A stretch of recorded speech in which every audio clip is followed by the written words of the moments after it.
എന്താണ് വർണ്ണം? നിറം എന്ന് കേട്ടിട്ടുണ്ടോ? നിറം വേറെ അർത്ഥമല്ലോ ഉണ്ടോ? ചേട്ടാ ചേട്ടാ ചേട്ടാ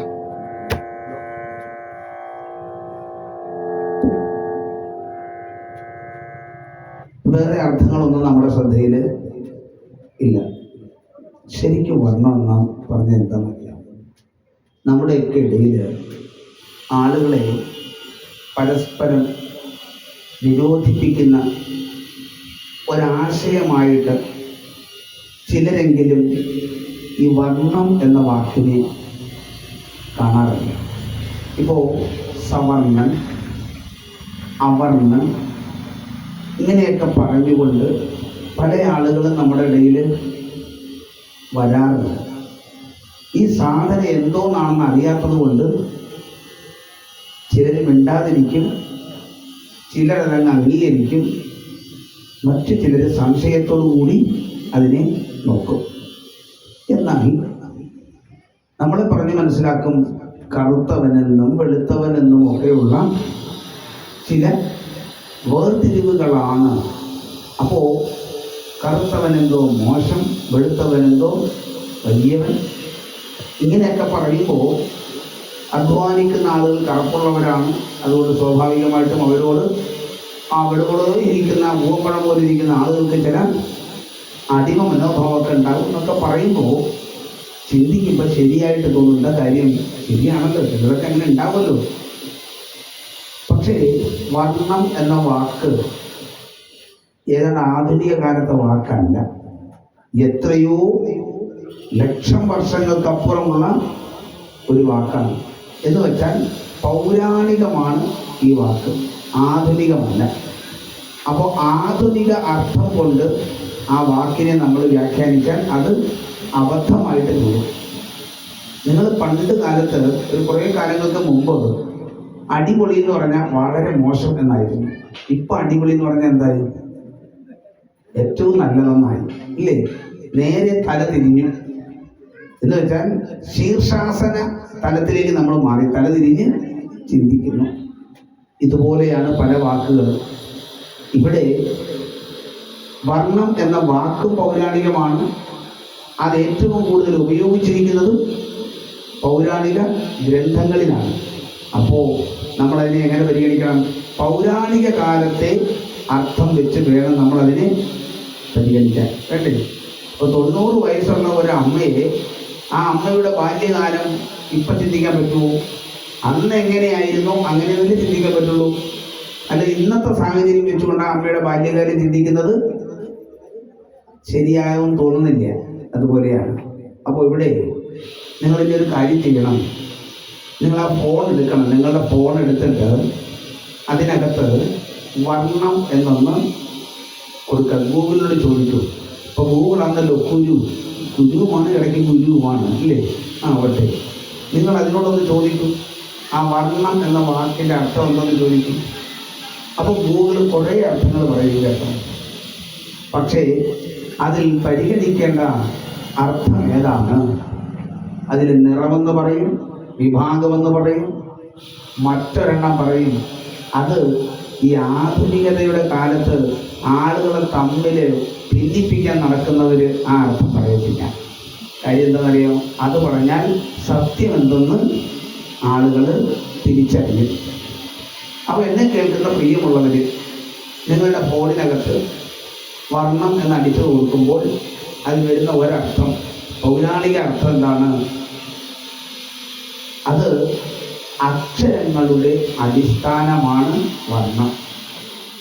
മലയാളം പഠിച്ചിട്ടുള്ളവർക്കറിയാം, 2 വർണ്ണം ചേരുന്നതാണ് ഒരക്ഷരം. മനസ്സിലാവുന്നു? ഇപ്പൊ പള്ളിക്കൂടത്തിൽ പഠിപ്പിക്കത്തില്ല, പിള്ളേർ നന്നായി പോയാലോ, അതുകൊണ്ടാണ്. അപ്പൊ 2 വർണ്ണം ചേരുന്നത് ഒരക്ഷരം. അക്ഷരം എന്ന് പറഞ്ഞാൽ എന്താ? അറിവ് ആണല്ലോ. അപ്പോ വർണ്ണമുള്ളവൻ എന്ന് പറഞ്ഞാൽ അറിവുള്ളവൻ എന്നർത്ഥം. സവർണൻ എന്ന് പറഞ്ഞാൽ അറിവുള്ളവൻ. അത് ആർക്കുമാവാം, അറിവ് നേടുന്ന ആർക്കും എന്താവാം? സവർണനാവാം. അവർണൻ എന്നൊരു വാക്കില്ല. കാര്യം എന്താ?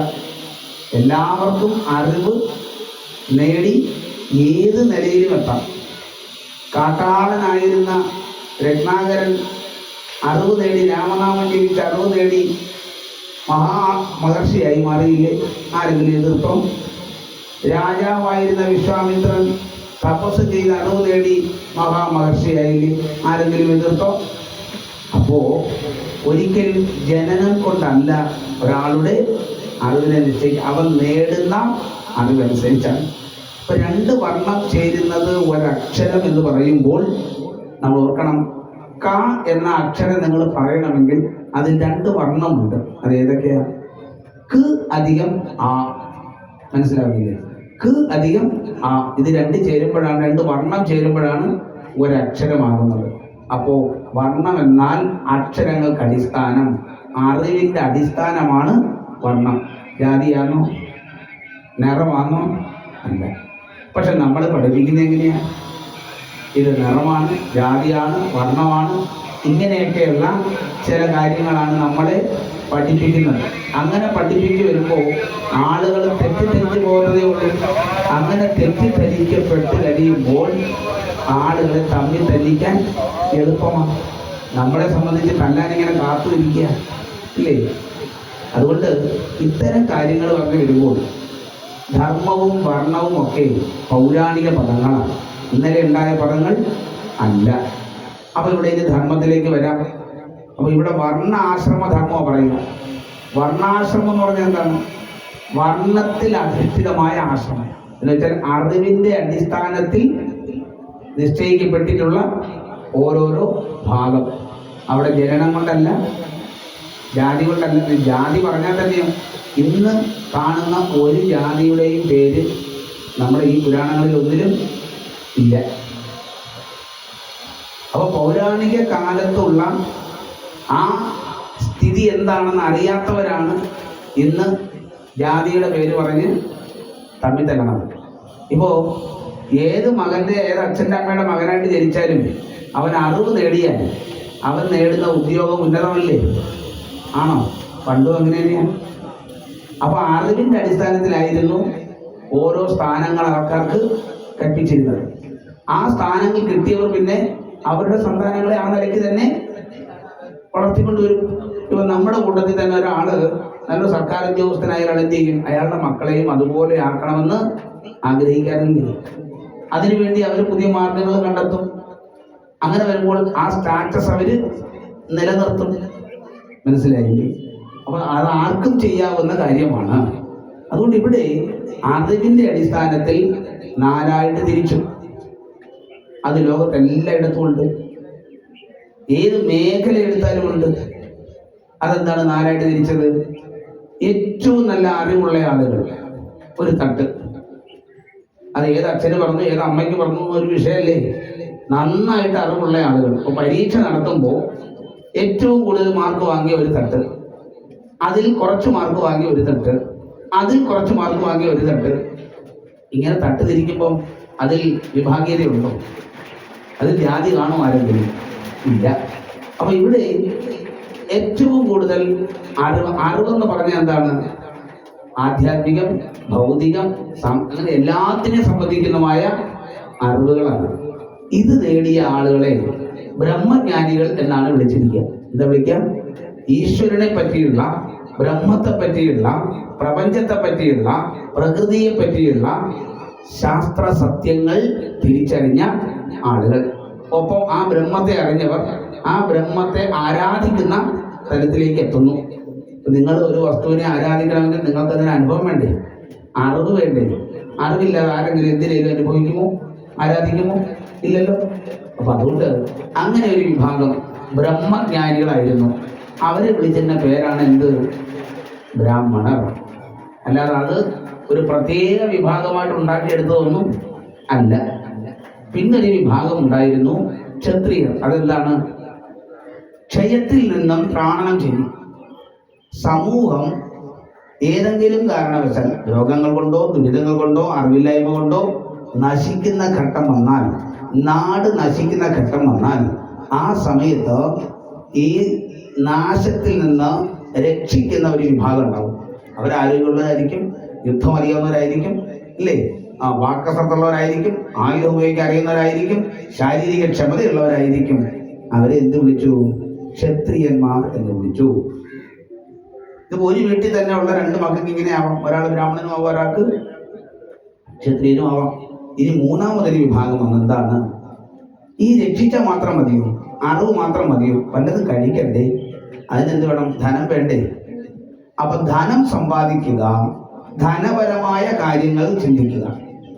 മനസ്സിലാവുന്നില്ലേ? എങ്ങനെ പൈസ ഉണ്ടാക്കാം, ആ ഉണ്ടാക്കിയ പൈസ എങ്ങനെ വിനിയോഗിക്കാം, ആ വിനിയോഗിക്കുന്ന പൈസ നഷ്ടപ്പെട്ടു പോകാതെ എങ്ങനെ സൂക്ഷിക്കാം, ഇങ്ങനെ അതിന് വ്യവസായങ്ങൾ എങ്ങനെ നടത്തണം, കൃഷി എങ്ങനെ നടത്തണം, ഇങ്ങനെ ചിന്തിച്ചുകൊണ്ട് ഉൽപാദന മേഖല, മനസ്സിലായില്ലേ? ഭൂമിയാണെങ്കിൽ കൃഷി ചെയ്യുക, അത് വിളവെടുക്കാം, അത് കൊണ്ടൊന്ന് കൊടുക്കുക, കാശാക്കാം. ഈ കൃഷി ചെയ്യുന്ന ആർക്ക് വേണ്ടിയാ? അവർക്ക് വേണ്ടി മാത്രമാണോ? അല്ല, സമൂഹത്തിന് മൊത്തത്തിന് വേണ്ടിയല്ലേ? ആണല്ലോ. അപ്പൊ സമൂഹത്തിന്റെ എല്ലാ മേഖലകളിലും സാമ്പത്തികമായ കാര്യങ്ങൾ കൈകാര്യം ചെയ്യുന്ന ഒരു വിഭാഗം ഉണ്ടാവും. ആ വിഭാഗത്തിന് എന്ത് വിളിച്ചു? വൈശ്യൻ. ആ വൈശ്യൻ എന്ന വാക്കിൽ നിന്നാണ് വ്യവസായി എന്ന വാക്കുണ്ടായിരിക്കുന്നത്. അറിയാമോ? അതൊക്കെ വ്യവസായം എന്ന് കേൾക്കാറില്ലേ? ഈ വൈശ്യൻ എന്ന വാക്കിൽ നിന്നാണ് വ്യവസായി എന്ന വാക്കുണ്ടായത്. അപ്പൊ ഇപ്പൊ എത്ര ഘടകമായി? അറിവ്, രക്ഷിക്കൽ, സമ്പത്ത്. ഇനി എന്ത് വേണം? ഇത് മാത്രം മതിയോ? ഇവരെയൊക്കെ സഹായിക്കാൻ ആൾ വേണ്ടേ? സേവനം ചെയ്യാൻ ആൾ വേണ്ടേ? അപ്പോ മറ്റുള്ളവരെ നിഷ്കളങ്കമായി, നിഷ്കാമമായി, അല്ലെങ്കിൽ ഇങ്ങോട്ടൊന്നും പ്രതീക്ഷിക്കാതെ ഇതെൻ്റെ ധർമ്മമാണെന്ന് കരുതി സേവനം ചെയ്യുന്ന ധാരാളം ആളുകളില്ലേ? ഇന്നുമില്ലേ? സേവനം ഇന്നത്തെ കണക്ക് ശമ്പളം മേടിച്ച് ചെയ്യുന്ന സേവനമല്ല കേട്ടോ, ഒന്നും മോഹിക്കില്ല. അപ്പോൾ അങ്ങനെ സേവനം ചെയ്യുന്ന ഒരു വിഭാഗം ഒക്കെ അടുത്തും ഉണ്ടാവും, ഇപ്പോഴും ഉണ്ടാവും. ഇപ്പം നിങ്ങൾ നോക്കൂ, ഡോക്ടർമാര്, നഴ്സന്മാര്, അതുപോലെയുള്ള മേഖലയിൽ പ്രവർത്തിക്കുന്നവർ, അവർ സേവനമല്ലേ ചെയ്യുന്നത്? ചിലപ്പോൾ ശമ്പളം കിട്ടണമെന്നുണ്ടാവില്ലേ? എങ്കിൽ പോലും മനുഷ്യൻ അസുഖം പിടിച്ച് ചെല്ലുമ്പോൾ അവൻ്റെ മലവും മൂത്രവും എടുക്കാനും ഇഞ്ചക്ഷൻ എടുക്കാനും മറ്റു കാര്യങ്ങൾ ചെയ്യാനും ഒന്നും മനസ്സും എടുക്കാതെ, മുഖം ചുളിക്കാതെ അത് ചെയ്യുന്നില്ലേ? ഇവിടെ സ്വന്തം മാതാപിതാക്കൾ പോലും മലമൂത്രം എടുക്കാത്ത മക്കളുള്ള നാട്ടിലാണ് അത് ചെയ്യുന്നൊരു വിഭാഗമുള്ളത്, ഇല്ലേ? അവർ മോശക്കാരാണോ? അവർ മോശക്കാരാണോ? അല്ല. അപ്പൊ അങ്ങനെ സേവനം ചെയ്യുന്നൊരു വിഭാഗമുണ്ട്. അവരെ വിളിച്ചതിൻ്റെ പേരാണ് ശൂദ്രർ. ഇതിലേതാ മോശം? മനസ്സിലായില്ലേ? ഇതെല്ലാം ഈ അറിവിൻ്റെ അടിസ്ഥാനത്തിന്. ഇപ്പൊ ഒരാളെ സഹായിക്കുക, സേവനം ചെയ്യുന്നതിന് വലിയ അറിവൊന്നും വേണ്ട. വേണോ? എന്താണ്? സാമാന്യമായ അറിവ് മതി. ധനം ഉണ്ടാക്കുന്നതിന് അറിവുണ്ടാവണം. അതുപോലെ തന്നെ വേണം, ധനമുണ്ടാക്കുന്ന വിദ്യ അറിയണം, രക്ഷിക്കുന്ന വിദ്യയും അറിയണം. ആർക്ക്? ഭരിക്കുന്നവന്, ക്ഷത്രിയന്. ഇനി സേവനം ചെയ്യാൻ കഴിയണം, ധനമുണ്ടാക്കുന്ന വിദ്യ അറിയണം, രക്ഷിക്കുന്ന വിദ്യ അറിയണം. ഇത് കൂടാതെ ഇവർക്കെല്ലാം വേണ്ടുന്ന അറിവ് പകർന്നു കൊടുക്കാനുള്ള ആത്മജ്ഞാനവും ഉണ്ടാവണം. ആർക്ക്? ബ്രാഹ്മണൻ. ഇതാണ് 4 വർണ്ണം. അല്ലാതെ ഇവിടെ ഇതിനെയൊന്നും ഒരിടത്ത് ജാതിയായിട്ടോ മതമായിട്ടോ ഒന്നും പറഞ്ഞിട്ടില്ല. അങ്ങനെ വരുമ്പോൾ ധർമ്മമാണ് വിഷയം. അതിനാ ഗീതയിൽ പറഞ്ഞത് സ്വധർമ്മേ നിധനം ശ്രേയ പരധർമ്മോ ഭയാവഹ. ഇതിൽ അറിവിന്റെ ഘട്ടത്തിൽ ജോലി ചെയ്യുന്ന ആളുകൾ അതിന് വരുമാനം കുറവായതുകൊണ്ട് താഴെ തട്ടിപ്പോൾ വേറെ ചെയ്യാം. വേണ്ട, നിനക്ക് എന്താണോ ലഭിച്ചത് അത് ഭംഗിയായി ചെയ്യുക. അല്ലാതെ മറ്റവൻ്റെ ആണ് വരുന്നതെന്ന് പറഞ്ഞ് അങ്ങോട്ട് പോകേണ്ട കാര്യം ഇല്ല. ആണ് പെണ്ണിന്റെ ജോലിയും പെണ്ണ് ആണിന്റെ പണിയും ചെയ്യേണ്ട കാര്യം ഇല്ല. എന്നാ പിന്നെ പ്രസവം കൂടെ ആണുങ്ങൾ നടത്തേണ്ടി വരും. അവസാനം നടത്തുമോ? പറ്റില്ല. കാരണം അത് നമ്മളല്ല നിശ്ചയിച്ചത്. ആരാണ്? പ്രകൃതിയാണ്. ആ പ്രകൃതിയുടെ തീരുമാനത്തിന് വിരുദ്ധമായി ചെയ്യുമ്പോൾ അത് പ്രകൃതി വിരുദ്ധമായിട്ട് മാറും, അല്ലേ? ആലോചിച്ച് നോക്കൂ. ഇനി ഞാൻ ഈ പറഞ്ഞ കാര്യം 4 വിഭാഗം പറഞ്ഞില്ലേ? ഈ 4ഉം നമ്മളിൽ തന്നെ ഉണ്ട്. അതിൽ നമ്മളിൽ നിങ്ങൾ ഒരാൾക്ക് അറിവ് പകർന്നു കൊടുക്കുമ്പോൾ നിങ്ങൾ ബ്രാഹ്മണനാ, ഇല്ലേ?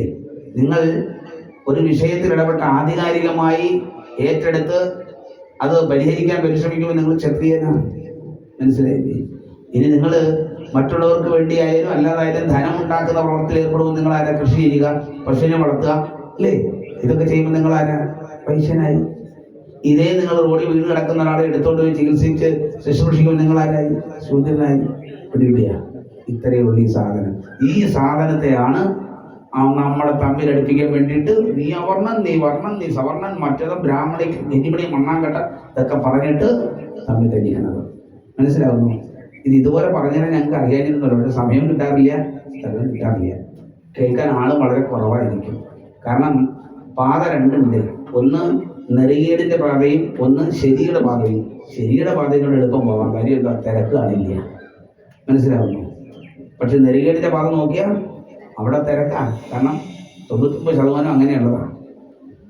ഇനി ചില ആൾക്കാർ പറയുന്നത് വേറൊരു രീതിയുണ്ട്. എന്താ? അയ്യോ, അത് പുരുഷ സൂക്ത മന്ത്രത്തിൽ പറയുന്നുണ്ടല്ലോ, ബ്രാഹ്മണൻ മുഖത്ത് നിന്നുണ്ടായി, ക്ഷത്രിയൻ കൈകളിൽ നിന്നുണ്ടായി. ശരിയാ, ബ്രാഹ്മണസ്യ മുഖമാസീത് എന്ന് പറയുന്നുണ്ട്. അയ്യോ, ക്ഷത്രിയൻ കൈകളിൽ നിന്നുണ്ടായി, അല്ലെങ്കിൽ നെഞ്ചിൽ നിന്നുണ്ടായി, വൈശ്യൻ ഉദരത്തിൽ നിന്നുണ്ടായി, ശൂദ്രൻ കാലിൽ നിന്നുണ്ടായി. അത് മോശമായി. പക്ഷെ ഈ മോശമായി പോയി എന്ന് പറയുന്ന ആള് പറയില്ല എന്താണ്, കാലുണ്ടെങ്കിലേ ഈ മൂന്നിനും സഞ്ചരിക്കാൻ പറ്റുള്ളൂ. ഇല്ലേ? ഈ മൂന്നും നടക്കണമെങ്കിൽ ആര് വേണം? പക്ഷെ കാലിനൊരു വിവരമുണ്ട്. എന്താണ്? ഒരു കാല് മുമ്പിലാകുമ്പോൾ മറ്റേ കാലം അസൂയപ്പെടാറില്ല. കാര്യം എന്താ? അടുത്ത കാലിനറിയാം, അടുത്ത നിമിഷം ഞാൻ മുമ്പിലാകും. ഇല്ലേ? ഈ വിവരം പോലും ആർക്കില്ല? നമുക്കില്ല. അതുകൊണ്ടാണ് നമ്മൾ പലപ്പോഴും ഇത്തരം തെറ്റായ കാര്യങ്ങളുടെ പേരിൽ തമ്മിൽ തല്ലാനും അവൻ അങ്ങനെയാണ് എനിക്ക് പറയാനൊക്കെ പോണതിന്റെ കാരണം നമുക്ക് ഈ ബോധം ഇല്ലാത്തതിന്റെ കുഴപ്പമാണ്. പോട്ടെ, ബ്രാഹ്മണൻ മുഖത്തു നിന്നുണ്ടായി എന്ന് പറഞ്ഞാൽ എന്താ ഇതിന്റെ അർത്ഥം? നേരത്തെ നമ്മൾ പറഞ്ഞില്ലേ, ബ്രാഹ്മണന്റെ ലക്ഷണം എന്താ? അറിവാണ്. അല്ലേ? നമ്മുടെ ശരീരത്തിൽ അറിവ് ആർജിക്കുന്ന അവയവങ്ങൾ എവിടെയാണ് സ്ഥിതി ചെയ്യുന്നത്? എന്തൊക്കെ കൊണ്ടാണ് നമ്മൾ അറിവ് നേടുന്നത്? കണ്ണുകൊണ്ട് കണ്ടറിയും, മൂക്കുകൊണ്ട് ശ്വസിച്ചറിയും, വാ കൊണ്ട് രുചിച്ചറിയും, കാതുകൊണ്ട് കേട്ടറിയും, ബുദ്ധി കൊണ്ട് ചിന്തിച്ചറിയും. ഇതെല്ലാം എവിടെ സ്ഥിതി ചെയ്യുന്നത്? തലയ്ക്ക് മുകളിലാണോ? മുഖത്താണോ? പിന്നെ ബ്രാഹ്മണന്റെ എവിടെ നിന്നുണ്ടാവണം? ഈ അറിവ് നേടുന്ന അവയവങ്ങളങ്ങ് താഴെ വേറെ എവിടെങ്കിലും ആയിരുന്നെങ്കിൽ നമുക്ക് അവിടെ പറയായിരുന്നു, അവിടെ നിന്നാണ് പറയാതിരുന്നത്. മനസ്സിലായില്ലേ? അതാണ് അതിൻ്റെ അർത്ഥം. ഒരു മനുഷ്യ ശരീരം എടുത്താൽ ആ ശരീരത്തിൽ അറിവ് നേടുന്ന അവയവങ്ങൾ എന്തൊക്കെയാണ്? ജ്ഞാനേന്ദ്രിയങ്ങൾ, കണ്ണ്, മൂക്ക്, ചെവി ഒക്കെയാണ്. അതെല്ലാം സ്ഥിതി ചെയ്യുന്നത് എവിടെയാണ്? നമ്മുടെ മുഖത്തായി പോയി. അതുകൊണ്ടാണ് ബ്രാഹ്മണസ്യ മുഖം എന്ന് പറയാൻ കാരണം. ഇനി എന്താ പറയുക? ക്ഷത്രിയസ്യ ക്ഷത്രിയ ഹൃദയത്തിൽ അല്ലെങ്കിൽ നെഞ്ചിൽ നിന്ന് കയ്യിൽ നിന്നൊക്കെ പറയാം. നോക്കൂ, ആയുധമെടുത്ത് അടരാടുന്നത് കൈകൊണ്ടല്ലേ? ആണോ? ആയുധം എടുക്കാനുള്ള ധൈര്യം അത് ഹൃദയത്തിലല്ലേ? ആണോ? ഈ ശരീരത്തെ മുഴുവൻ രക്ഷിക്കുന്ന അവയവം ഹൃദയമാണോ? ഈ ഹൃദയം എപ്പം നൽകുന്ന അപ്പോഴല്ലേ ശരീരം തീരുന്നുള്ളൂ. അപ്പോ അവസാന സ്പന്ദനം വരെയും ശരീരത്തെ രക്ഷിച്ചു നിർത്തുന്ന അവയവമായ ഹൃദയം സ്ഥിതി ചെയ്യുന്നത് എവിടെയാണ്? മാറിലല്ലേ? ആണോ? അപ്പൊ പിന്നെ ക്ഷത്രിയൻ എവിടെ നിന്നുണ്ടാവണം? ഇതിന്റെ അർത്ഥം ഇതല്ലേ? രക്ഷിക്കുന്നവൻ ക്ഷത്രിയനാണ്. ഇനി നോക്കൂ, വൈശ്യന്റെ ഉദരത്തിൽ നിന്നുണ്ടായെന്നാ പറയാ. അതെന്താ അങ്ങനെ പറയാൻ കാരണം? നിങ്ങൾ എവിടുന്ന് നേടിയാലും എന്ത് കഴിച്ചാലും ഇത് എവിടെ ചെന്നിട്ടേ റെഡിയാവുള്ളൂ? ഉദരത്തിൽ ചെന്ന് ദഹന പ്രക്രിയയ്ക്ക് വിധേയമായി അവിടുന്ന് വിഘടിക്കപ്പെട്ട് ധാതുക്കളായി, രക്തമായി, ശുക്ലമായി, മലമായി, മൂത്രമായി, അങ്ങനെ പലതുമായിട്ട് ശരീരത്തിന്റെ നാനാഭാഗത്തേക്ക് പോകണമെങ്കിൽ എവിടെ ചെല്ലണം? വയറ്റിൽ ചെല്ലണം. ആ വയറിന് വേണ്ടി മാത്രമാണ് നമ്മുടെ ജീവിതവും. ശരിയാണോ? അപ്പോ ഈ സമൂഹത്തിൽ സാമ്പത്തിക എല്ലാ മേഖലയിലും എത്തിച്ച് അതിനെ നിലനിർത്തി സമ്പദ് വ്യവസ്ഥ നിലനിർത്തി കൊണ്ട് പോകേണ്ട ഉത്തരവാദിത്വം വൈശ്യനാണെങ്കിൽ അത് നിർവഹിക്കുന്ന നമ്മുടെ അവയവം വയറാണോ? ആണോ? അല്ലയോ? അപ്പൊ പിന്നെ ഉദരത്തിൽ നിന്ന് വൈശ്യനുണ്ടായെന്ന് പറഞ്ഞാൽ തെറ്റാണോ? ആണോ? ഇനി ഈ മൂന്നിന്റെ പരിസര പ്രദേശങ്ങളും ഒക്കെ സംരക്ഷിക്കണമെങ്കിൽ കാല് വേണം.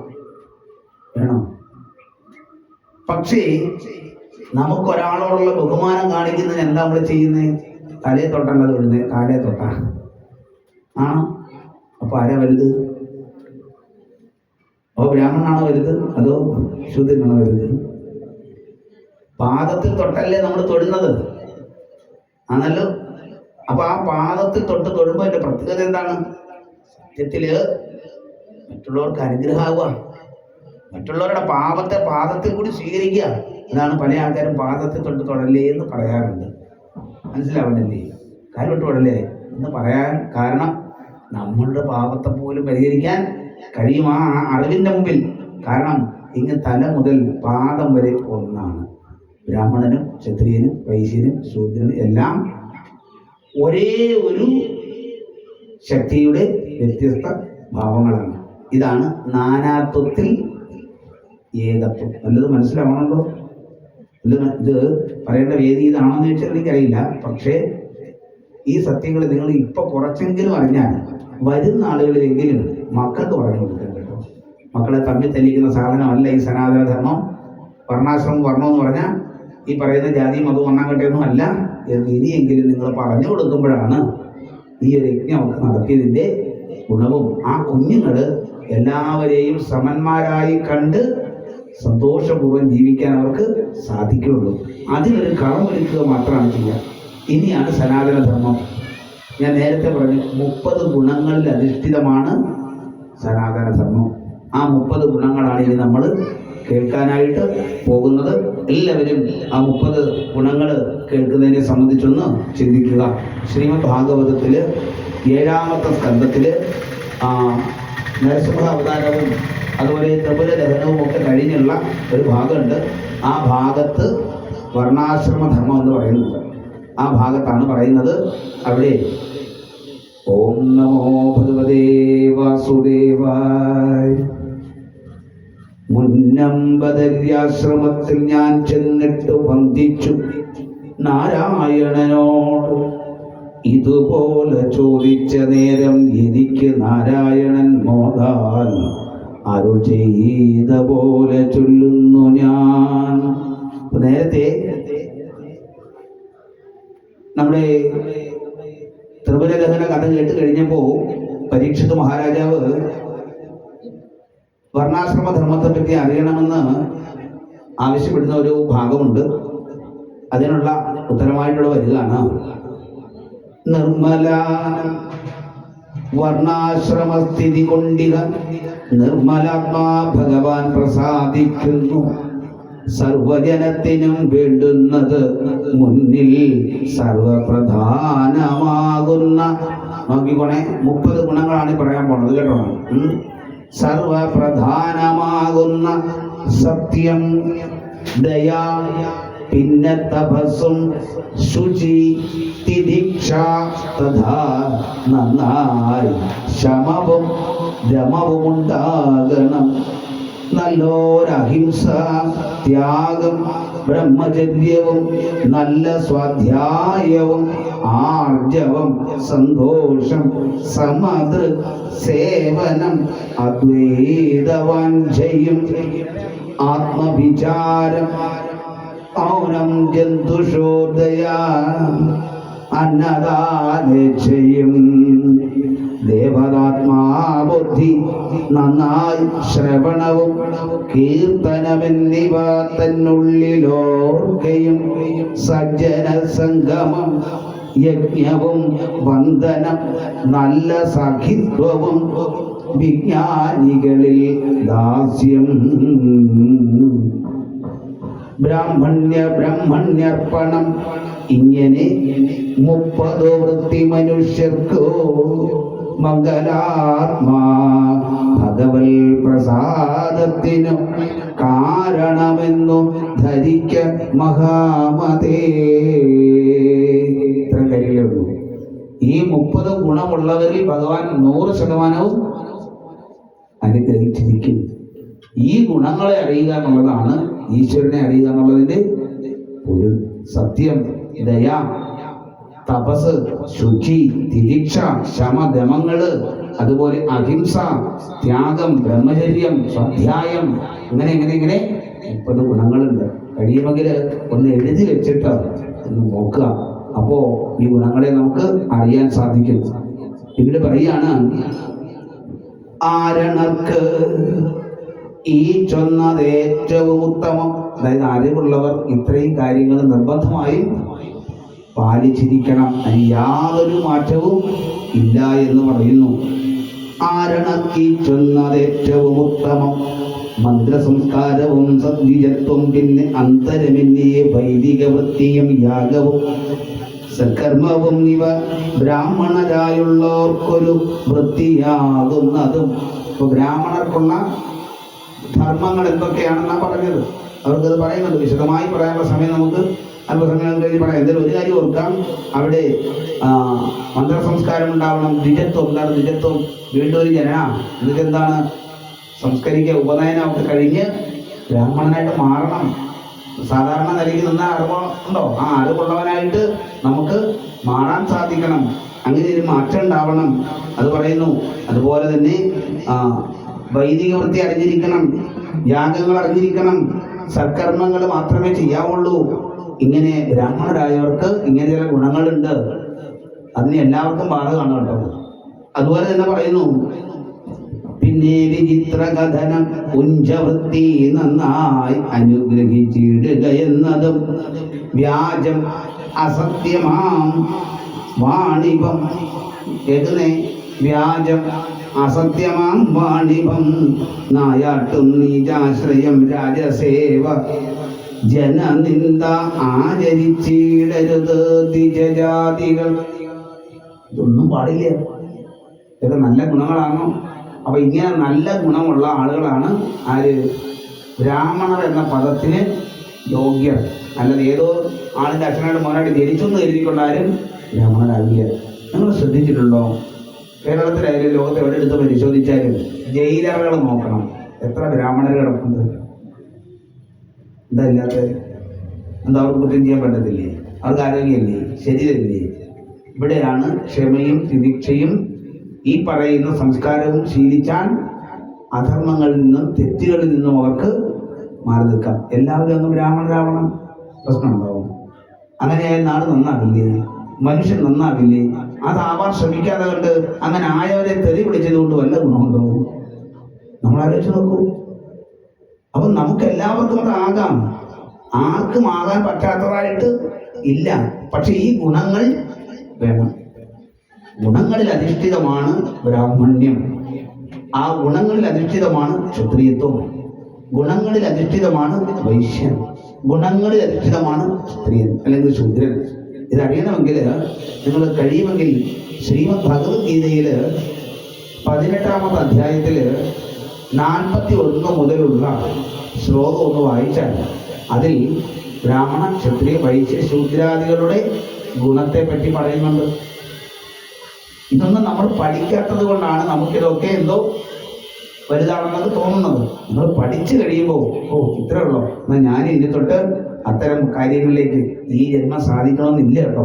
പക്ഷേ നിങ്ങൾ വിചാരിച്ചാൽ അധികം താമസിയാതെ തന്നെ അതൊക്കെ ആയിത്തീരാൻ സാധിക്കും. കാരണം നല്ല മനുഷ്യനാകണമെങ്കിൽ അറിവുണ്ടാകണം. ആ അറിവ് നേടുന്നവന് എന്താകാം? അവൻ്റെ പേരാ ബ്രാഹ്മണൻ. അല്ലാതെ ഏതെങ്കിലും സർട്ടിഫിക്കറ്റ് ഒരാളുടെ രീതി തന്നെന്ന് പറയുന്നു ആരും ബ്രാഹ്മണനാവില്ല. അപ്പൊ അത് നമ്മളൊന്ന് മനസ്സിലാക്കുക. പിന്നെ ഇതിലൂടെ പറയുന്നു, വേദപ്രകാരം നൃപൻ ദേവൻ എന്നതും നോക്കണേ. ഭരണാധികാരിയെ ദേവനെ പോലെ കാണണമെന്നാ പറയാ. ഇത് ക്ഷത്രിയൻ പോലും നമുക്ക് ആരാണ്? ദേവനെ. ഭരണാധികാരി ദേവനെ പോലെയാണെന്നതും മോദം, ശമം, ദമം, ശൗചം, ക്ഷമ, തപസ്, ആർജവം, ജ്ഞാനം, ദയാവി അച്യുതാത്മന നിർജരഭോജ സത്യം വിപ്രലക്ഷണം. ഇതൊക്കെ ആരുടെ ലക്ഷണമാണ്? ബ്രാഹ്മണന്റെ വിപ്രന്റെ ലക്ഷണമാണ്. ഇനി പറയുന്നു ക്ഷത്രിയന്റെ ലക്ഷണം പറയാണ്. ശൗര്യം, വീര്യം, ധൃതി, തേജസ്, ത്യാഗവും, ഇന്ദ്രിയ നിഗ്രഹം, ആത്മജയം, ക്ഷമ, ബ്രഹ്മണ്യത. നോക്കണേ, മേളിൽ പറഞ്ഞ ബ്രഹ്മണ്യത ക്ഷത്രിയൻ ഉണ്ടാവണം. ഒട്ടും മോശമാവാൻ പറ്റില്ല.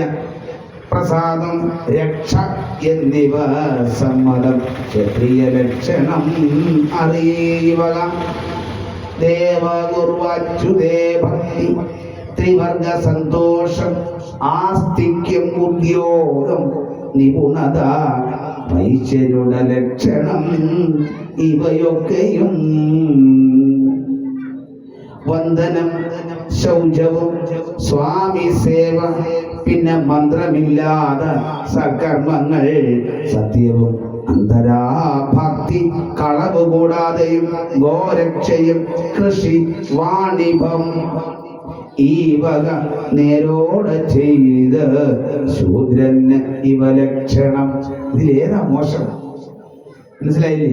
ഇവിടെ പറയുന്നു ഒരു ശൂദ്രനാണെന്ന് പറഞ്ഞാൽ അസത്യം പറയാൻ പാടില്ല, തെറ്റ് ചെയ്യാൻ പാടില്ല, ഗോരക്ഷ ചെയ്യണം, കൃഷി ചെയ്യണം. ഇപ്പൊ കൃഷിക്കാരൊക്കെ ആരാണ്? ശൂദ്രഭാവമല്ലേ? മോശമാണോ? അവരില്ലെങ്കിൽ നമ്മളുണ്ടോ? IAS-കാരന് 50,000 രൂപ പെൻഷൻ കൊടുക്കുന്നിടത്ത് കൃഷിക്കാരന് മാസം 5,000 രൂപ വെറുതെ കൊടുത്താലും ഒരു നഷ്ടമില്ല. കാരണം അവരാണ് നമ്മളെ സത്യത്തിൽ നിലനിർത്താൻ പര്യാപ്തമാക്കുന്നതെന്നറിയണം. കൃഷ്ണന്റെ കാലഘട്ടത്തിൽ പശു വളർത്തൽ മാത്രമായിരുന്നു അന്ന് വലിയ വരുമാനം. കാരണം ആ പശുവിന്റെ ഉൽപ്പന്നങ്ങൾ കൊണ്ട് എന്തൊക്കെ ആവാമെന്ന് അന്നേ കണ്ടുപിടിച്ചു. ഇന്ന് മാറ്റം വല്ലതും ഉണ്ടോ? ഇല്ല. അപ്പോ പൗരാണികതയെ നമ്മൾ വെറുതെ പരാതി കുറ്റപ്പെടുത്തിയിട്ട് ഒരു കാര്യമില്ല. നമ്മുടെ കഴിവില്ലായ്മയാണ് കാണിക്കുന്നത്. പൗരാണികതയെ വെറുതെ കുറ്റം പറഞ്ഞ് നടക്കുന്നത് നമ്മുടെ കഴിവില്ലായ്മയാണ് വെളിവാക്കുന്നതെന്നുള്ളതാണ് വാസ്തവം. ഇത്തരത്തിൽ വ്യക്തമാക്കി തരികയാണ് വർണ്ണാശ്രമം. 30 ഗുണങ്ങൾ കേട്ടല്ലോ. ആരാണ് ബ്രാഹ്മണനെന്ന് കേട്ടല്ലോ, ആരാണ് ക്ഷത്രിയനെന്ന് കേട്ടല്ലോ, ആരാണ് വൈശ്യനെന്ന് കേട്ടല്ലോ, ആരാണ് ശൂദ്രനെന്ന് കേട്ടല്ലോ. പക്ഷെ ഇത്രയും കാലം ഭാഗവതം കൊണ്ടുള്ളത് ഈ സാധനം ഇതിനകത്തുണ്ടെന്ന് അറിയത്തില്ലായിരുന്നല്ലേ? കാരണം നമ്മുടെ ചരിത്രം, നമ്മുടെ ഓർമ്മ എന്താണ്? ഭാഗവതം എന്ന് പറഞ്ഞാല് കഥകൾ മാത്രമാണ്, അല്ലേ? ആ കഥയില്ലെന്നല്ല കേട്ടോ, കഥയുണ്ട്. പക്ഷേ ആ കഥയ്ക്ക് ആധികാരികമായിട്ടുള്ള തത്വങ്ങളെ കൂടി ഇതിനകത്ത് പറയുന്നു. പക്ഷെ നമ്മൾ തത്വം കേൾക്കാൻ നമുക്കാർക്ക് ഇഷ്ടമല്ല. കഥ കേൾക്കാനാണെങ്കിൽ ഇങ്ങനെ ഇരുന്ന് കേൾക്കുന്നതിന് ബുദ്ധിമുട്ടില്ലല്ലോ. പോരാ, കഥയ്ക്കപ്പുറം ചില കാര്യങ്ങൾ ഉണ്ടെന്ന് നമ്മളൊന്ന് അറിയണം. എന്നിട്ട് പിന്നെ പറയുന്നു, ഇനി ഓരോരുത്തരെ പറ്റി പറയാം. സ്ത്രീകളെ പറ്റി പറയുന്നു, കുട്ടികളെ പറ്റി പറയുന്നു, ഒക്കെ പറയുന്നുണ്ട്. പത്തനരക്ഷാദ്യലങ്കരണത്വവും നിത്യം ഉപകരണത്തോട് വാഴുക, ഭർത്തൃവ്രതം വണക്കം അടക്കം സത്യം മിഥ്യാവാക്യന്യേ പ്രേമം, ഭർത്തൃശുശ്രൂഷ സന്തോഷവും ശ്രദ്ധയും ഉത്തമ സാമർഥ്യവും ഉത്തമധർമ്മവും ജ്ഞാനവും സത്യമായി മോദവാക്കും പ്രമിയായയും ശുദ്ധിയും ഖേദമെന്യേ സ്നിഗ്ധതയും അയോഗ്യരാം പുരുഷന്മാരെ പരിഗ്രഹിക്കായും നാരായണ സമൻ ഭർത്താവിതെന്നതും ചിത്തേ ഈ വണ്ണമുള്ളോരു തരുണിമാർ മുക്തി ചേരും എന്ന് ചൊല്ലുന്നു വേദവും. ഇതിപ്പോ പറയാൻ പറ്റുമോ? പറയാൻ പറ്റുമോ? എന്താ പറയണത്? ഞങ്ങൾ തീരുമാനിക്കും. മനസ്സിലായില്ലേ? ഞങ്ങൾ തീരുമാനിക്കുക എന്തൊടുക്കണം. ആയിക്കോ, തീരുമാനിച്ചോ, എന്തെങ്കിലും കൊടുത്താൽ മതി. ഇത്രേ ഉള്ളൂ. ഓരോ കാര്യമൊന്നും ഇന്നലെ ആരും ചോദിച്ച പോലെ അല്ലേ? ആലോചിച്ച് വെക്കുക. അപ്പോ വേണ്ട ഗുണങ്ങളാണ് പറഞ്ഞിരിക്കുന്നത്. തീർച്ചയായിട്ടും ആരും ആഗ്രഹിക്കാത്ത ഇങ്ങനെയുള്ള ഗുണങ്ങളുള്ള സ്ത്രീകൾ വീട്ടിൽ വേണമെന്ന് സ്ത്രീകൾ തന്നെ ആഗ്രഹിക്കാറില്ലേ? ഇല്ലേ? അപ്പോ അത് പറയുന്നു. മനസ്സിലായോ? ഭാഗവതം വീട്ടിൽ വായിക്കേണ്ടതിൻ്റെ ആവശ്യകത. ഇതൊക്കെ അറിയണമെങ്കിൽ വീട്ടിൽ വല്ലപ്പോഴൊക്കെ എടുത്തു വെച്ച് ഒന്നും വായിക്കണം. പിന്നെയും പറയുന്നു,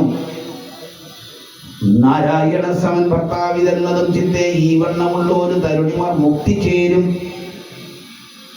എന്ന് ചൊല്ലുന്നു വേദവും. സങ്കരജാതികൾക്കുള്ള ക്രമം ചൊല്ലാം പങ്കമിന്യേ തത്തജാത്യാചാരങ്ങളും ചെയ്യുകയും ബ്രാഹ്മണരോടുള്ള ചേർച്ചയും ചെയ്യരുതേ സ്ഥേയവും അസത്യങ്ങളും. സ്ഥേയം എന്ന് പറഞ്ഞാൽ എന്താ? സ്ഥേയം ചെയ്തിട്ടുണ്ടോ? സ്ഥേയം കണ്ടിട്ടില്ല, അറിയത്തില്ല. അതാ കുഴപ്പം. മോട്ടിക്കാനൊക്കെ പറയുകയാണെങ്കിൽ മനസ്സിലായില്ലേ? അത് വത്സസ്ഥേയം എന്ന് കേട്ടിട്ടില്ലേ? ഭാഗവതത്തിൽ ഭാഗമുണ്ട്. കൃഷ്ണന്റെ അടിച്ചോണ്ട് പോകുന്ന പരിപാടിയില്ലേ? അതുണ്ട്. അപ്പോ ഇവിടെ സ്ഥേയം, അതുപോലെ അസ്ഥേയവും അസത്യങ്ങളും. മനസ്സിലാകുന്നില്ലേ? സ്ഥേയവും അസത്യം എന്ന് പറഞ്ഞ സത്യക്കേട് കാണിക്കരുത്. മംഗലവർണ്ണേന നിർഗുണഭക്തരാൽ മംഗലഭക്തിയും വന്നു കൂടുന്നിതും. ഇതാ ഒരു ഭാഗം. ഇനിയാണ് വർണ്ണാശ്രമധർമ്മ നിരൂപണം. ഒരു മനുഷ്യൻ എങ്ങനെ ജീവിക്കണം, മനസ്സിലായി? അപ്പോൾ പാലിക്കേണ്ട വ്യവസ്ഥകൾ എന്താണ്? ഒരു ബ്രാഹ്മണൻ എന്ന് പറഞ്ഞാൽ എന്തായിരിക്കണം, എങ്ങനെ ആയിരിക്കണം, അതിൻ്റെ വളരെ വലിയ ഭാഗമാണ് പറയുക. അല്പം വേഗത്തിലങ്ങ് പോകാം, കാരണം സമയം കൂടെ പോകണമല്ലോ. ഇപ്പോൾ ഓടി വരിക വർണ്ണാശ്രമധർമ്മ നിരൂപണം.